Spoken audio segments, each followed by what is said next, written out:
Amables televidentes, bienvenidos a Matemágica, programa de sensibilización en matemática e historia de la ciencia, original de San Rafael Televisión. Damos, como siempre, nunca nos cansaremos de agradecer el patrocinio del Estadero Yacutur en el kilómetro 6 de la vereda La Rápida, entrando por el municipio de San Rafael. Siempre ha estado con nosotros, han sido constantemente muy amables. Nunca nos cansaremos, repito, de agradecerles. Están ahí con nosotros siempre, ya casi para 200 programas. Bien, entonces, antes de hacer nuestra acostumbrada pausa al iniciar el programa, leemos la frase alusiva al quehacer matemático y científico. Esta vez hemos estado trayendo durante 8 programas, creo, ya este sería el 9º programa, que leemos un pensamiento, una idea de la actriz y matemática Danica McKellar. Yo creo que ese es el único caso en la historia de la humanidad que hay esa combinación matemática y actriz, matemática y actriz. Yo creo que yo recuerde, no ha habido ningún otro caso en la historia, por lo menos de los que yo conozco, no. Se dedican a la matemática y también a la actuación. Ella es una actriz en Hollywood, con unas muy buenas películas y unas muy buenas series de televisión. La frase de ella, y todavía no vamos a hablar extensamente sobre su biografía, todavía no lo hacemos, pero la frase de ella, lo que ella opina sobre la matemática es que quienes se dedican a la matemática se interesan poco en sus aplicaciones. ¿Por qué? Y ella dice un posible motivo, dice es que porque la matemática es en sí misma una forma de hermoso arte. Para ella, la matemática, aunque es ciencia, también tiene una gran veta de arte. Es un gran poema para Danica McKellar. Bien, hacemos nuestra acostumbrada pausa al iniciar el programa. Venimos en unos cuantos segundos para que continuemos hablando de Johannes Kepler, uno de los grandes genios de la humanidad. Nos vemos enseguida.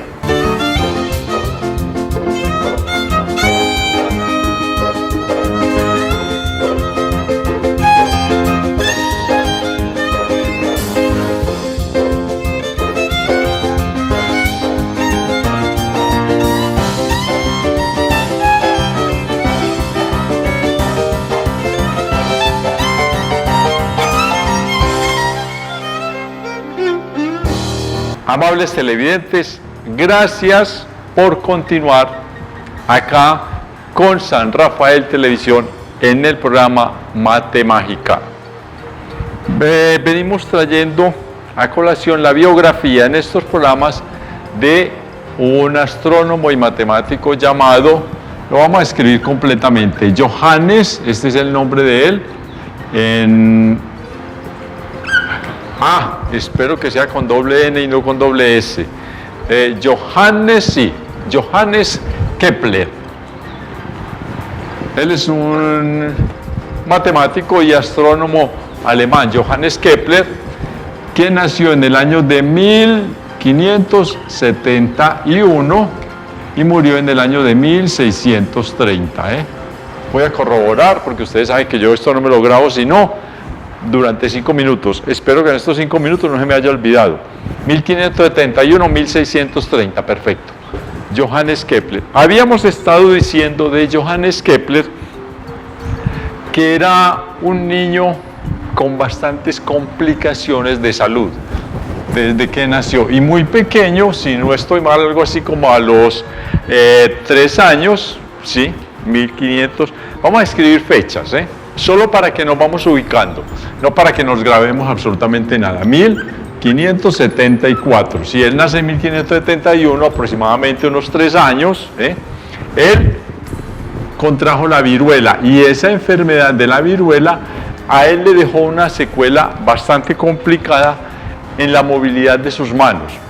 Él, digamos que terminó siendo un poco torpe en las manos, y además perdió no del todo obviamente, pero sí una muy buena capacidad en la visión. Entonces, por decir algo, debió quedar algo, no sé, quizá miope, pero con dificultades. Lo que pasa es que las dificultades de la visión son varias, ¿cierto? Uno puede sufrir miopía, que es que no puede ver de lejos, ¿cierto? Las cosas que están lejanas no las ve bien.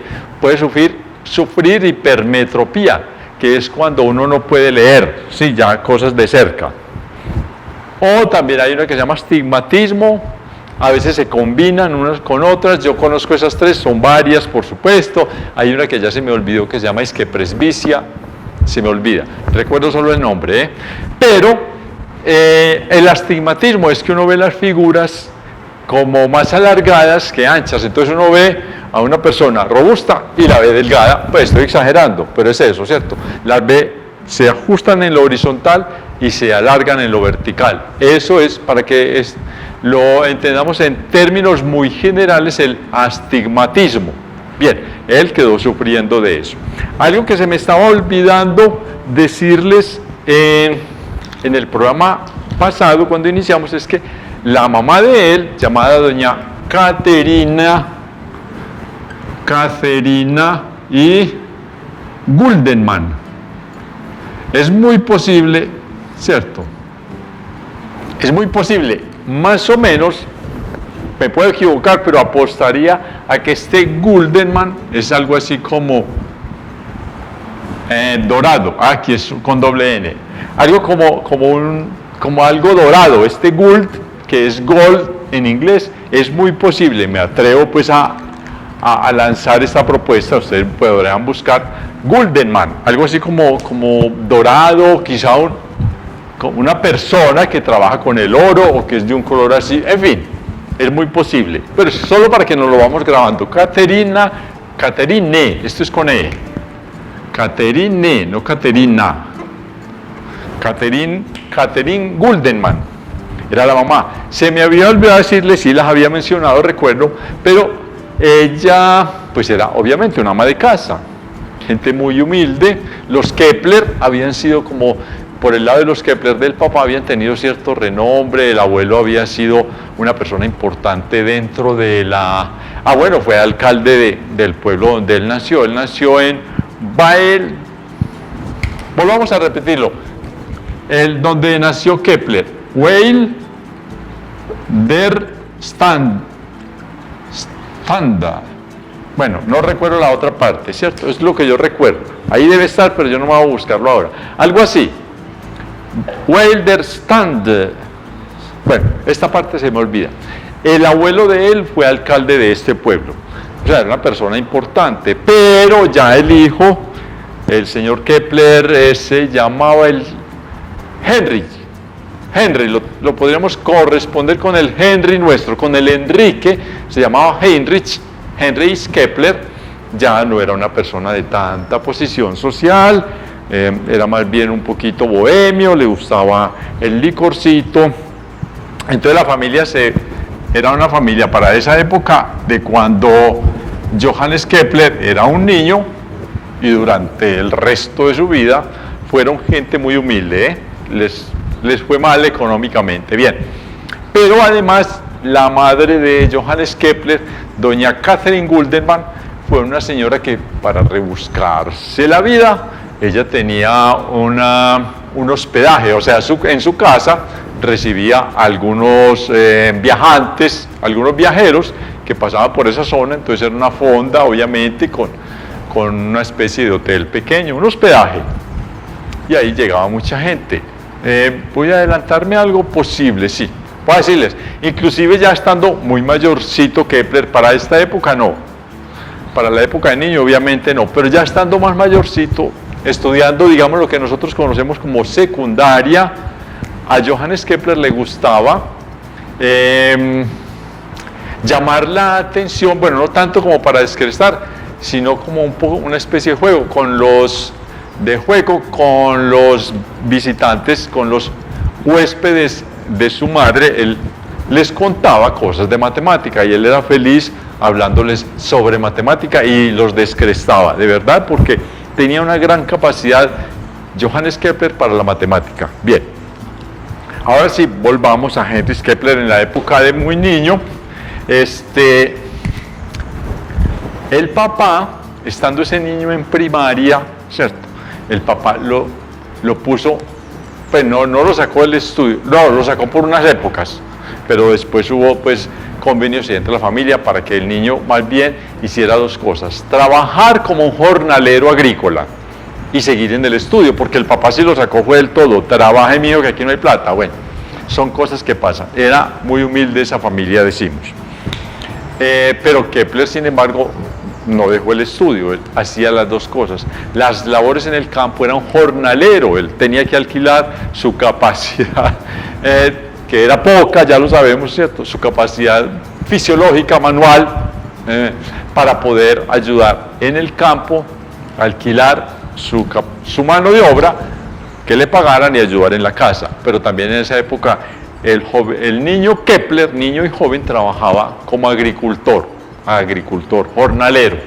El papá lo sacó. Bien, son las cosas que pasan. Sabemos que el papá, lo habíamos dicho, también era un mercenario, ¿cierto? A él le pagaban por trabajar en tal ejército o en tal otro, pero él no cambió, como muchos otros mercenarios, de ejército.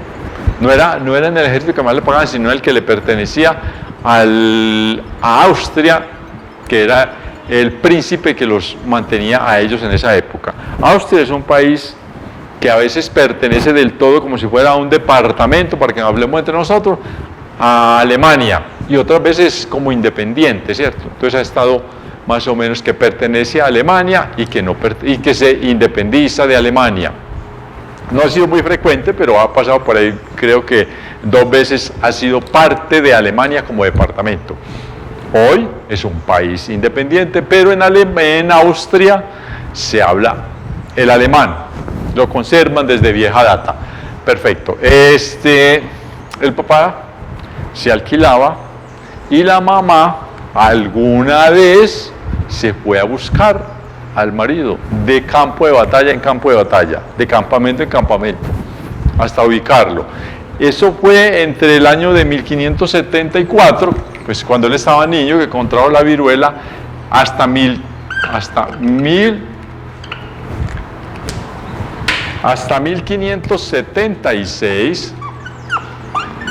Eso fue alrededor de unos 2 años largos. La mamá se fue a buscar al padre. Doña Catherine se fue a buscar a don Heinrich.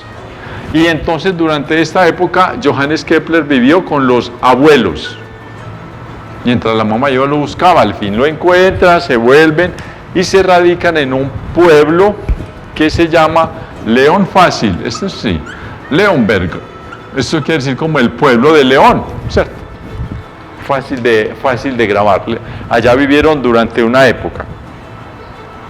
Pero algo pasó, esto es muy importante, estas fechas, porque ellos, viviendo en ese pueblo, pasan algunos años, llegan en 1577, por ejemplo, que alguna vez lo mencionamos en la época, hablando de una situación que le ocurrió a Tycho Brahe, el astrónomo que estuvimos estudiando hasta hace poco.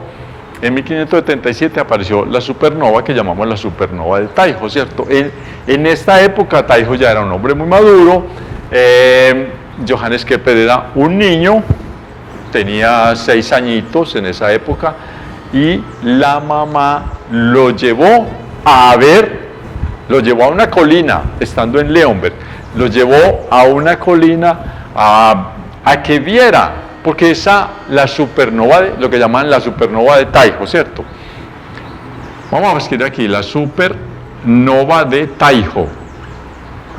Estando Kepler muy pequeño, le tocó ver lo que nosotros hoy conocemos en la historia de la astronomía como la supernova de Tycho, y él quedó encantadísimo con eso. Y en 1580, en enero de 1580,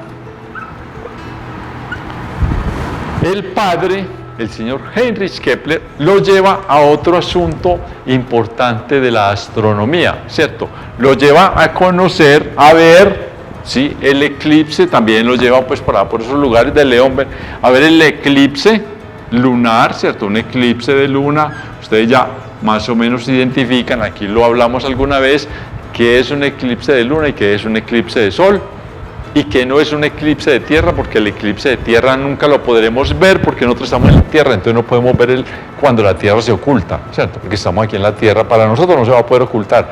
Pero lo más seguro que estando en la luna puede haber eclipses de tierra, con seguridad, ¿cierto? Pero nosotros aquí no los vemos, entonces el eclipse de tierra no existe para nosotros, pero sí existe para los que viven en la luna, ¿cierto? Ok. Entonces, en enero de 1580, el papá Heinrich nos lleva a conocer el eclipse de luna. Con tan buena suerte que coincidió, como coincidió hace unos días, ¿cierto? Hace unos meses ya, lo que vimos, hace por ahí un mes y algo, bueno, depende de cuándo veamos este programa, ¿no? Entonces no digamos hace cuándo, pero hace algunos meses, y es que no recuerdo el mes exacto, pero eso debió ser como en abril quizá, entre abril y mayo debió ser, nosotros tuvimos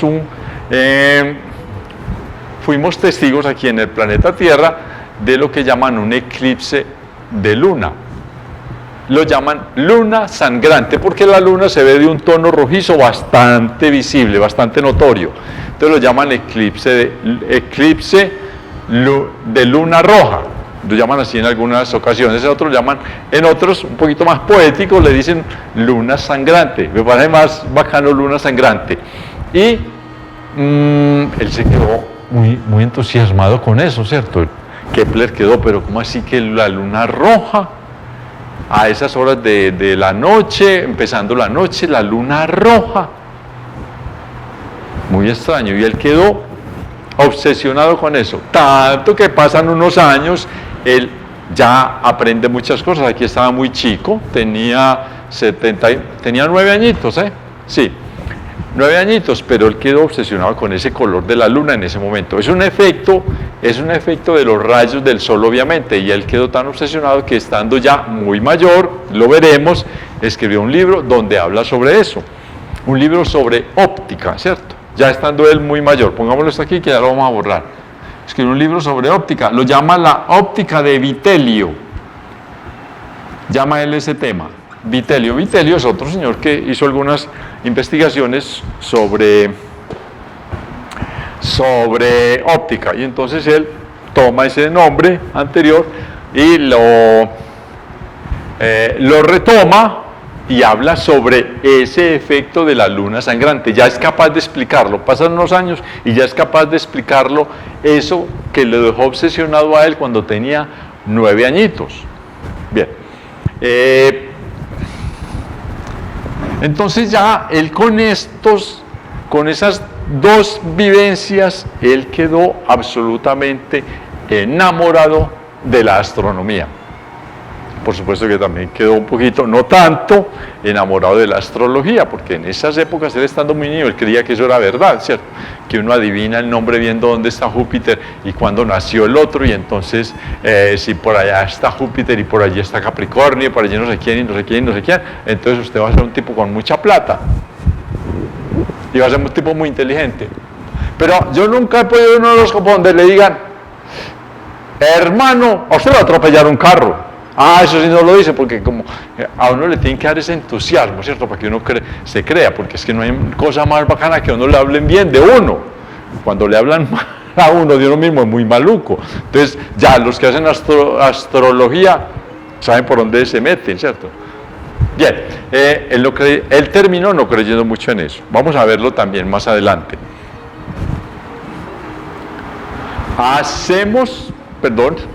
Me despisté un poco. Hacemos una pausa y regresamos en unos minutos para continuar viendo cómo evoluciona la vida académica de Johannes Kepler, matemático y astrónomo alemán. Nos vemos enseguida.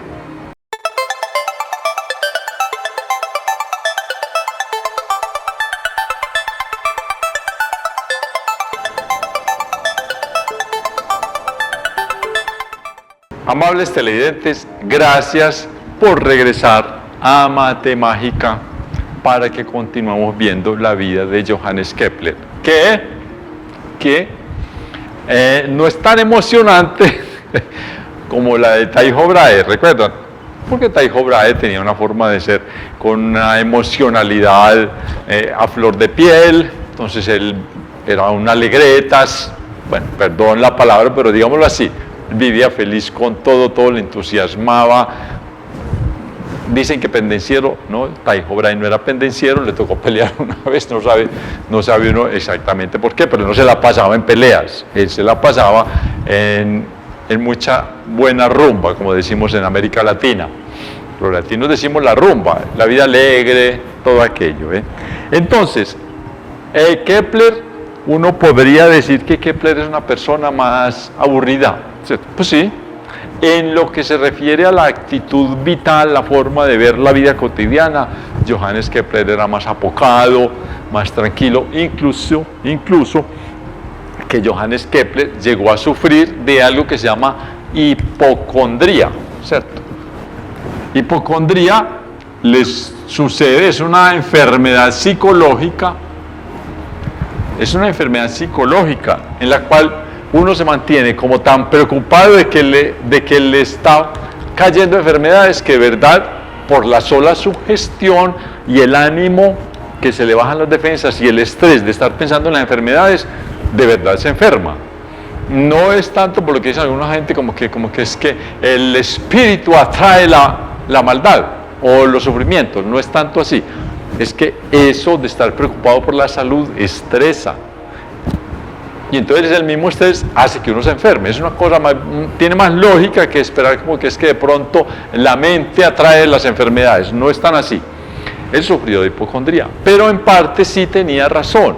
No era un hipocondríaco, se llama así la persona que sufre de hipocondría, le dicen hipocondríaco, creo que es hipocondríaco, con tilde en la A, hipocondríaco. Algunos dicen, y yo he visto hipocondríaco, parece que no es con tilde la I, hipocondríaco, no, parece que es hipocondríaco. En fin, allá le resolverán en la Real Academia Española de la Lengua, yo no sé por qué es española, ¿cierto? Debería ser colombiana también, ¿cierto? Y peruana, y todo aquello, y latinoamericana, hispanoamericana, debería ser, ¿cierto? Real Academia Hispanoamericana de la lengua hispanoamericana. Bien, él sufría de esto. Entonces uno puede ver en Johannes Kepler una persona un poquito aburrida. Si nos ponemos a verlo y a compararlo con la gran alegría que despertaba Tycho Brahe. Pero cuando uno se pone a estudiar las cosas científicas que hacía Johannes Kepler, hace una maravilla. No podemos decir, si nos pusiéramos a comparar, que no hay para qué, pero es como para que entendamos cosas, dentro de la parte científica, ¿quién hacía mejores cosas? Si Tycho Brahe o Johannes Kepler, pues uno no podría como decir quiénes. Depende de, y esto no lo hago por compararlo, lo hago porque después vamos a entrar en ese tema. De ver por qué hay una cosa, ténganla ahí en cuenta que lo vamos a ver dentro de 1 o 2 programas. Hay un asunto en la ciencia, en la física, también obviamente en la química, que hay físicos teóricos, física teórica, y también hay física experimental, ¿cierto? Esas dos ténganla en cuenta. El uno era físico experimental, Tycho Brahe, el otro era físico teórico, Johannes Kepler. Entonces yo no lo estoy comparando solamente porque, y no hay manera pues de decir quién ni definirse, solamente para que tengamos en cuenta esas dos cosas que más adelante vamos a volver sobre ellas. Listo, entonces ténganlo ahí en su cabeza, que hay física teórica y hay física experimental. Ambos, cada uno se dedicaba a una de ambas cosas, ¿cierto? O solo a una. En fin, listo, entonces volvemos a retomar la cronología. El año de 1583. Bien, en el año de 1583, él ya tenía 12 añitos, él terminó como su preparación elemental, ¿cierto? El ciclo escolar primero.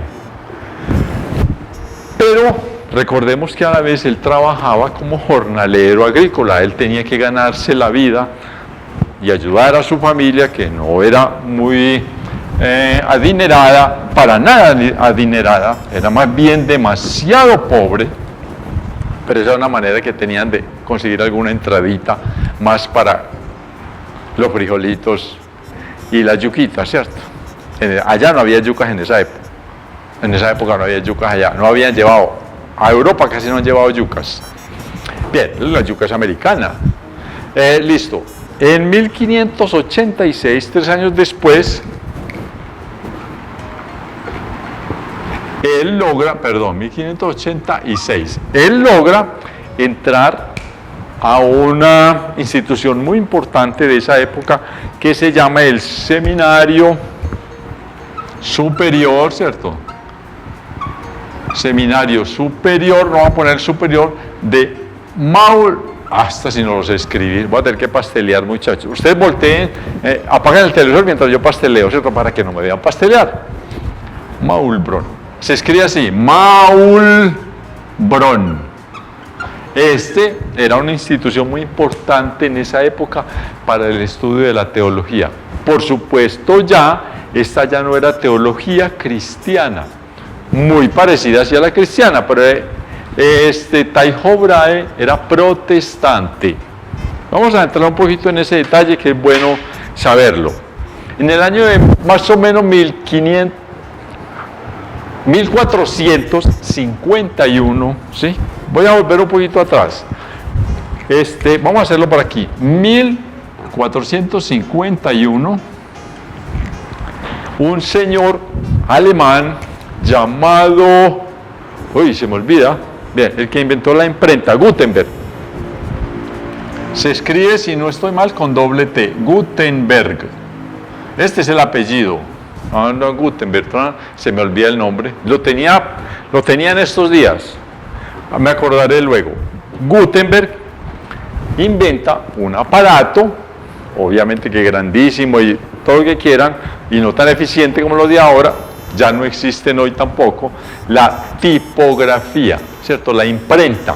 Esa fue el señor Gutenberg en Alemania, justo en la mitad del siglo XV, inventa la imprenta de tipos. Tipos es la letrica, ¿cierto?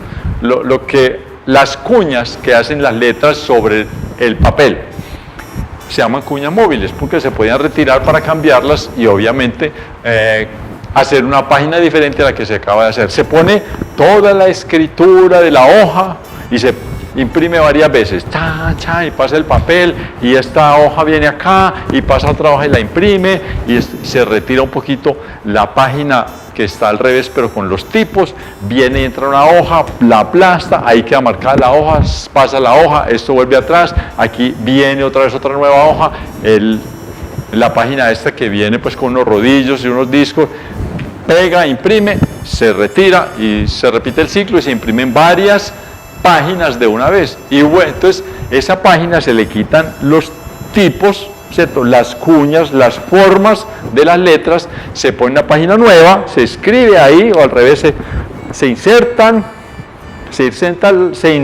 las letricas, se arma la página y vuelve e inicia el ciclo. Obviamente también es una cosa muy dispendiosa, pero era más dispendioso en los monasterios durante toda la Edad Media, una inmensa cantidad de monjes escribiendo los libros a mano, y eso no era eficiente, pues digamos que un monje podría escribir en su vida 10 libros, y eran muchos monjes en muchos monasterios escribiendo muchos libros, pero por supuesto lo que más se hacía era libros religiosos. Aparece Gutenberg inventa la imprenta, la diseña, hace, y de los primeros libros que aparece, mejor dicho, el primer libro importante, ya fuera de ensayos a ver cómo funcionaba, se imprime la Biblia en alemán, ¿cierto? Cuando ya se imprime la Biblia en alemán, aparece en la historia un señor llamado Martín Lutero, ¿cierto? Que hace una reforma.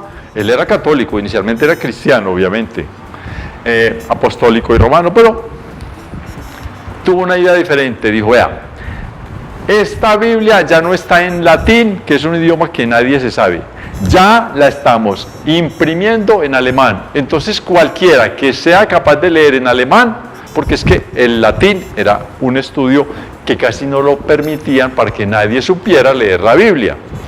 Y entonces él dice, ahora nosotros, cualquier persona que quiera aprender a leer, puede leer la Biblia en alemán y no en latín. Y si la Biblia la leemos en alemán, ya no necesitamos de los sacerdotes que nos digan cómo se debe interpretar, porque ahí está, ya listo, usted la interpreta cuando la lea. Y se me olvida, el príncipe que había en esa época en Alemania, le pareció la cosa muy buena, porque dijo, claro, si seguimos imprimiendo Biblias en alemán con la imprenta de Gutenberg, ya no vamos a necesitar que alguien la lea en latín y venga y nos diga qué es lo que dice ahí. O sea, de verdad el clero cristiano les iba a sobrar. Pero la situación que había detrás era que decía, claro, si ya no tenemos el clero católico cristiano que nos va a decir qué es lo que dice ahí en la Biblia, ya no vamos a tener que pagarle ¿cómo se llama? Diezmos al Vaticano, sino que esos diezmos van a quedar aquí en Alemania. Esa plata ya no se va a ir para el Vaticano, va a quedar aquí en Alemania. Y entonces a ese príncipe, me disculpa que no recuerdo el nombre, le fascinó la cosa y apoyó toda la idea de Martín Lutero. Entonces ahí hubo una especie de recomponenda política y social dentro del clero católico, este señor, ¿cierto? Y aparece ya después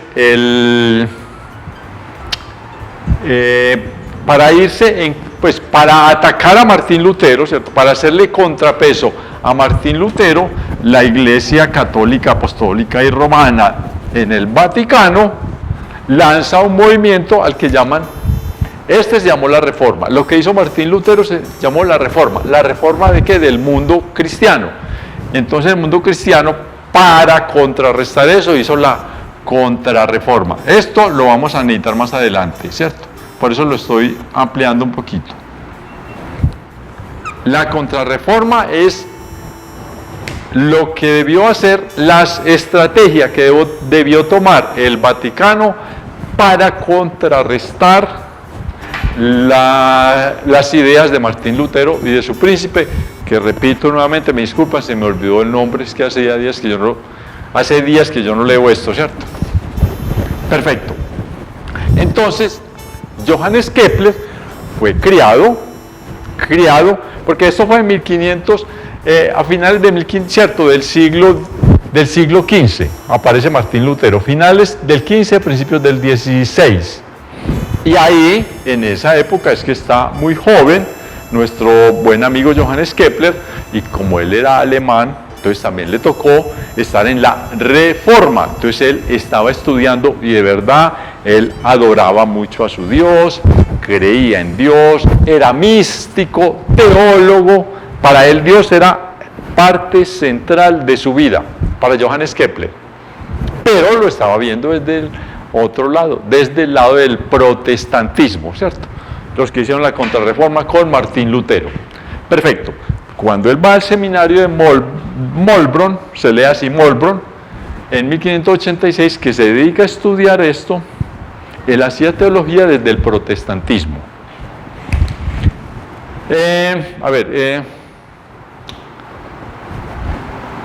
Pasamos, qué pena, discúlpeme, pasamos a otra situación ya en 1589, ya de tipo familiar. Entonces él ya está en el seminario de Molbronn estudiando teología, y dedicándose mucho a su mundo interno del misticismo, pues del misticismo católico, ¿cierto?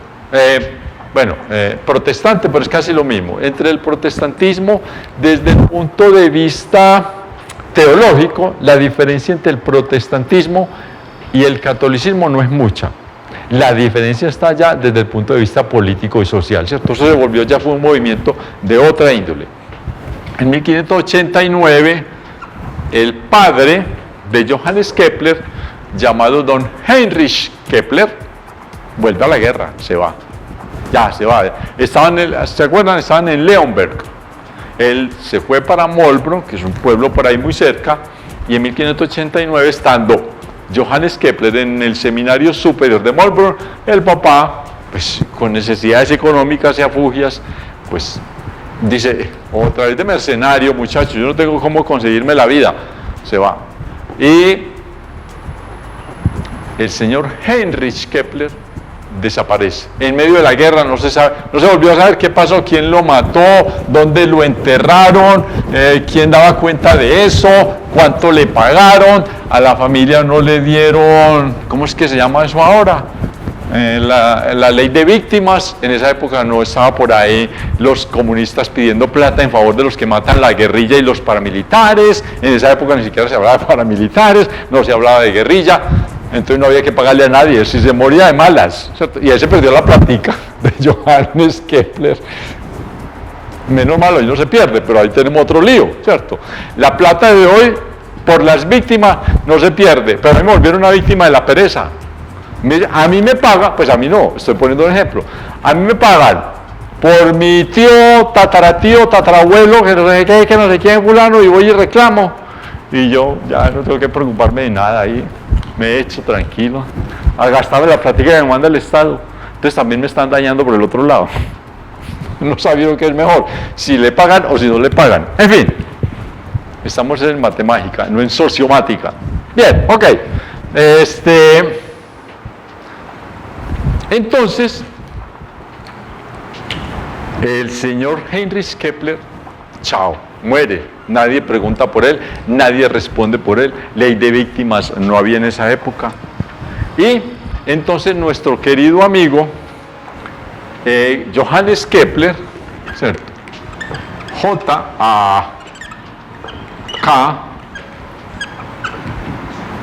Johannes Kepler pasa a una universidad en Alemania, por ahí cerca, pues por esos lados también donde él estaba en esa época, en el seminario mayor, en el seminario superior de Molbro, se llama Tubinga.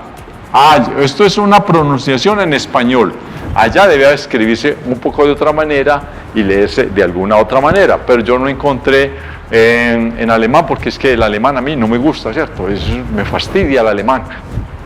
No va a ser chistes bobos. Listo, pero esto está transliterado, o sea, pronunciado más o menos al estilo de nosotros que pronunciamos el castellano.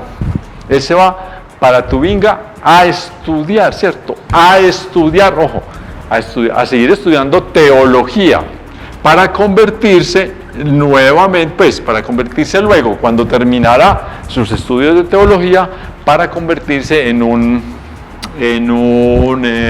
¿cómo se llama? En un ministro, se dice así, religioso, o sea, un sacerdote, ¿cierto? Él quería ser un ministro religioso. Obviamente que el sacerdocio en el estilo protestante, muy diferente, un poco diferente en el estilo nuestro, ¿cierto? Allá los protestantes, los sacerdotes del protestantismo se pueden casar. En el catolicismo está el celibato, ¿cierto? Entonces por eso no se dice que él fue a estudiar para sacerdote, sino para ministro religioso en las costumbres, en la cultura del protestantismo. Entonces él sí quería ser, haciendo un parangón con el catolicismo, él quería ser un sacerdote. Obviamente se podía casar, pero en esa universidad de Tubinga, nuestro buen amigo Johannes Kepler también se puso a estudiar otras cosas, ¿cierto? Otras cosillas que le tocaba. Esa era parte del pensum de esa época. Pensum. Es como las materias que uno tiene que ver para terminar el doctorado. Si uno está estudiando Derecho, entonces tiene que estudiar Historia del Derecho, Filosofía del Derecho, Derecho Romano, Derecho Canónico. En las universidades liberales no se estudia, pero se puede ver un poquito. Se mira un poco de derecho canónico, entonces tiene que estudiar de derecho civil, que derecho laboral, que no sé quién, que filosofía, que historia del derecho, que nomoárquica. Yo vi una vez un libro que decía así, nomoárquica, y ya se me olvidó qué es cuando uno estudia derecho, nomoárquica. A mí se me olvidó qué es, pero se me grabó la palabra. No sé, pero hay que estudiar eso, hay libros de eso. Eso es más o menos como, casi tiene que ver con filosofía del derecho. Bien, entonces él, siendo que iba a estudiar para religioso, entonces en su pensum había filosofía. Entonces, muchachos, apaguen el televisor porque va a pastelear. Para que ustedes nunca me van a pastelear para que no aprendan a pastelear. Entonces, apaguen el televisor 2 minuticos mientras yo pasteleo. ¿Listo? Entonces, estudiaba, ojo, ética. Estoy pasteleando. Dialéctica. Ya les vamos a explicar un poquito qué es todo esto. Retórica, ¿cierto? Me interesan sobre todo estas dos, para que hablemos un poquito de esto. Me interesa mucho dialéctica y retórica. Pero también estudiaba, voy a pastelear, ¿ya apagaron? Listo. Ok. ¿Qué tan teso? Esto sí no lo vamos a ver mucho. Estudió griego, el idioma griego. Pero también estudiaba el idioma hebreo, ¿cierto? En el origen de la Biblia, entonces también es muy normal que estudie eso, pero también estudiaba astronomía y física.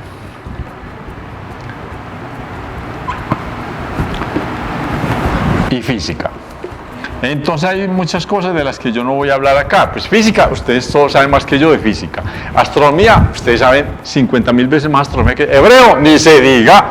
Ustedes son doctores en inglés, en hebreo, en griego también. Y en ética, también, muchachos. Ustedes son lo más ético que hay en este mundo, igual que yo. Solamente vamos a parar aquí, porque me interesa que veamos qué es retórica y qué es dialéctica. Las dos tienen que ver con qué se escribe, con cómo se escribe, ¿cierto? Esta retórica llama mucho la atención a escribir, digámoslo, bonito, ¿cierto? Florido, que llame la atención. Retórica, ¿cierto? Que el que esté leyendo le coja agrado por ese texto que está leyendo. Entonces es un poquito como medio poético, hermoseado, ¿cierto? Lleno de florituras.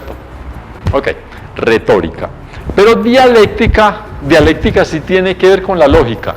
Que las frases que yo estoy diciendo sí estén bien concatenadas. Que yo no empiece a decir aquí una cosa y por acá, sin darme cuenta, yo como escritor estoy diciendo una contradicción porque no estoy teniendo en cuenta sino la retórica, no.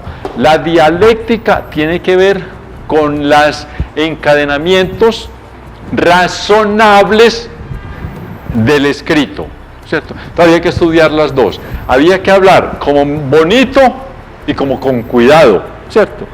Lograr estas dos cosas es difícil, pero se estudiaban ambas. Dialéctica. Dialéctica es el diálogo. Tú qué dices y yo cómo entiendo lo que tú dices y cómo lo confronto con mis elementos para tratar de ponernos de acuerdo.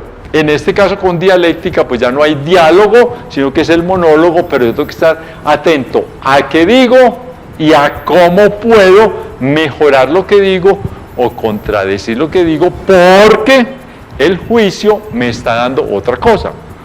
Estas dos cosas son importantes. En esa época se estudiaba eso. Entonces dejemos a nuestro querido amigo Kepler estudiando todo esto 8 días mientras nosotros volvemos.